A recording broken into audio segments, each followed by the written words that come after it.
सरकार खुलासा करेगी कि इसके पीछे कौन था, किसकी वजह से इतनी बड़ी घटना हो गई, वो भी राजधानी में और उस जगह जो हमारा प्रतीक है। ऐसी आजादी के प्रतीक की जगह पर इतनी बड़ी घटना होना निंदनीय है। इतने बड़े पैमाने पे लोगों की जाना, ये बहुत दुखद है। इंटेलिजेंस बार बार क्यों प्रश्न लग जाता है, इंटेलिजेंस हमारा फेलियर क्यों होता है? कोई चीज इतनी बड़ी आ जाए, पूरा देश ये चाहता है कि आतंकवाद खत्म हो, इस तरह की घटनाएं भविष्य में ना हो। और जितनी भी एजेंसीज हैं जो काम कर रही हैं, हमें उन पे भी भरोसा करना पड़ेगा। देश के प्रधानमंत्री जी ने ये कहा है कि षड्यंत्र और जो भी उसके पीछे हैं उसका पर्दाफाश होगा और उसके खिलाफ कड़ी से कड़ी कार्रवाई होगी।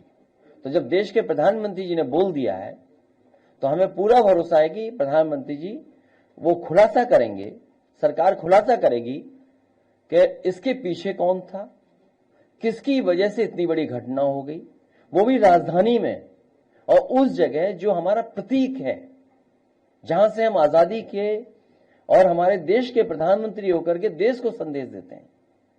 ऐसी आजादी के प्रतीक की जगह पर इतनी बड़ी घटना होना निंदनीय है। इतने बड़े पैमाने पे लोगों की जाना, ये बहुत दुखद है।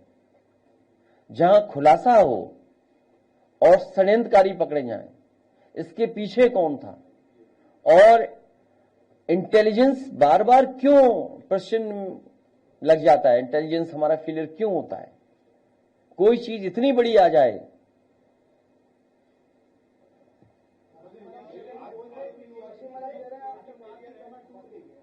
हाँ?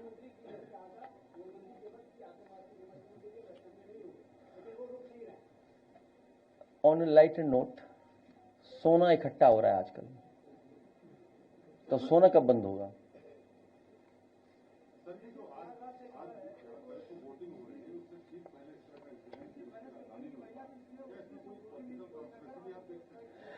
क्योंकि हमें आपको एक चुने हुए प्रधानमंत्री जी पे भरोसा करना पड़ेगा, जिन्होंने ये कहा कि जो भी षड्यंत्रकारी है उनका खुलासा होगा, जिन्होंने ये घटना की है उस पर कठोर कार्रवाई होगी।